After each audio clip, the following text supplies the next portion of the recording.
We stonden in de hoeskamer van prins Geert van de Deurpercuus met zijn adjudanten. Gefeliciteerd met z'n drieën. Hoe is het met u? Ja, goed.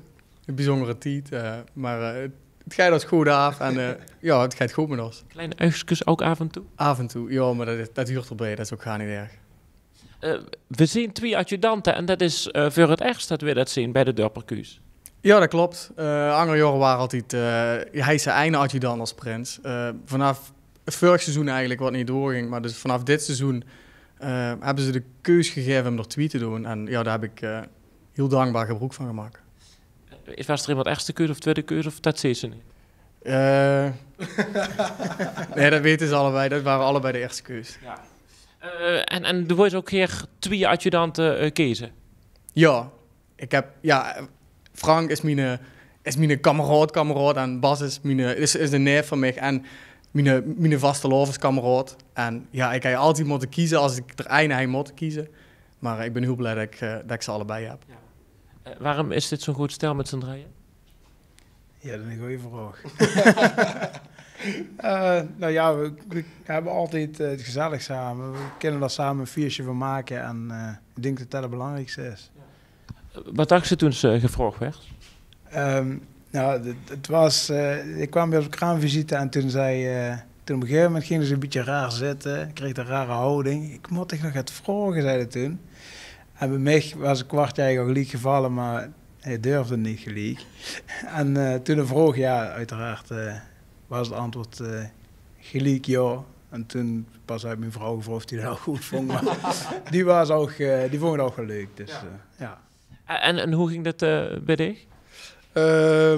Nou, ik heb in eerste instantie nee gezegd. Nee, hoe kwam dat?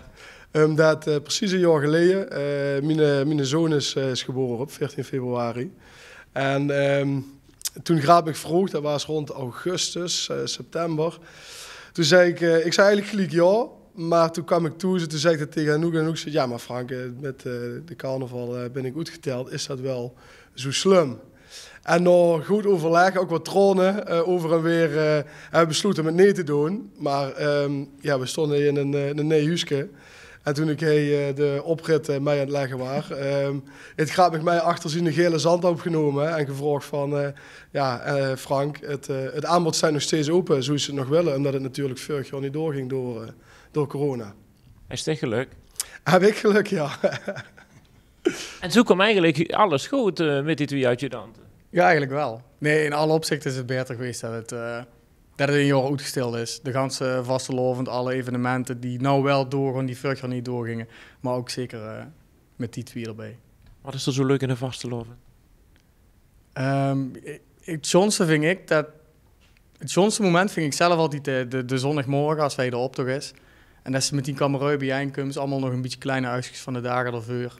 En dat ze dan gewoon eigenlijk alleen maar slappe wazel is en rustig de dag begint en de optocht gaat lopen en dan ja, gewoon dat samen zien op zo'n optochtdag. Dat is voor mij te vastelovend. En nou zal dat heel speciaal zien. Jazeker. Al zien we dan niet aan het voorbereiden met de kamerui, maar stonden we zelf op de Prinsenwagen. Dat gaat zeker heel bijzonder zien. Staat die een hoogtepunt was het meest naar uitkijkt? Ik denk mijn receptie. Dat voor mijn gevoel het bovenaan staat, maar ja, het zal er allemaal niet heel veel om hangen. Wat er nou belangrijker is of leuker is. Maar als ik eindig moest kiezen, zou ik wel de receptie zeggen, ja. Toen heeft dus een hele tijd al geheim wat hoor je, dat ze prins zou zweren. Ja. 4 augustus 21. En ja, het is nu 23, dus het is al een aardig poosje dat we dat weten. Was niet altijd makkelijk. In het begin dacht ik ook echt dat het gewoon met koeienletters op mijn vuurkop stond. Maar achteraf viel dat dus wel mee. Meer mensen dachten dat die adjudant de prins zou weer. Ja, daar heb je meer de piel op gekregen. Ja. Leuk, we hebben een spannende vraag van de was voor nog een dagelijks leven, Geert? Ik werk bij Ascent, daar ben ik data scientist. Ik probeer voorspellingen te maken over de toekomst. Dat is best interessant. Ja, dat is het ook. Zeker in deze toch wel roerige tijden voor energiemaatschappijen. Het is niet altijd even makkelijk om te voorzien wat er komen gaat. Wat zijn de voorspellingen? Ja, dat het beter gaat, maar ja, Dat dachten we de vorige keer ook. Toen gingen ze in Rusland gekke dingen doen. En, dus ja, ik durf er niks van te zeggen. We gaan naar andere moeilijke vragen. Toen was er een in grabbelen en dan beantwoorden.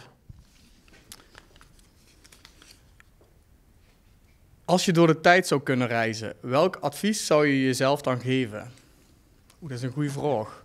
Ik denk toch wel vooral zichzelf zien en zichzelf blijven, ongeacht wat ze denkt, het andere van zich denken, want dat is het vaak. Het is vaak, zeker als ze naar de middelbare school gaan en de jaren daarna, dat ze zich misschien druk maakt over wie ze overkomt en wie ze is. Maar eigenlijk dat ze zich toch graag in zorgen moesten maken.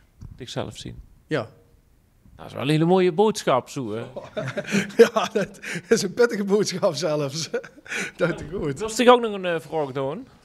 Als hij net zo pittig is. Ja, ben je het? Waar kunnen we je 's nachts voor wakker maken?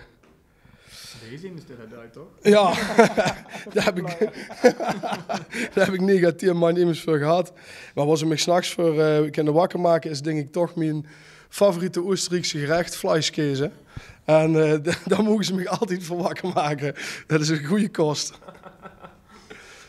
Nou, dan weten we met de vastelavond wat te doen. Dat is niet in Nederland te krijgen, denk ik. Oh, Nee, helaas. Daarom is het ook een Shit. Oostenrijkse delicatesse. Hè? dan gaan we door naartoe. Wat kunnen we dik voor wakker maken? Doen we dezelfde vraag? Ja, een goeie fles bier is altijd, maar meestal heb ik die dan net gehad. Dus ja, dus een cliché. Ik denk dat er net wel weet en dat is lastig voor de camera te zeggen natuurlijk. Maar seks is natuurlijk, ja, hè? Daar mogen ze me altijd van wakker maken. Nou, dicht niet.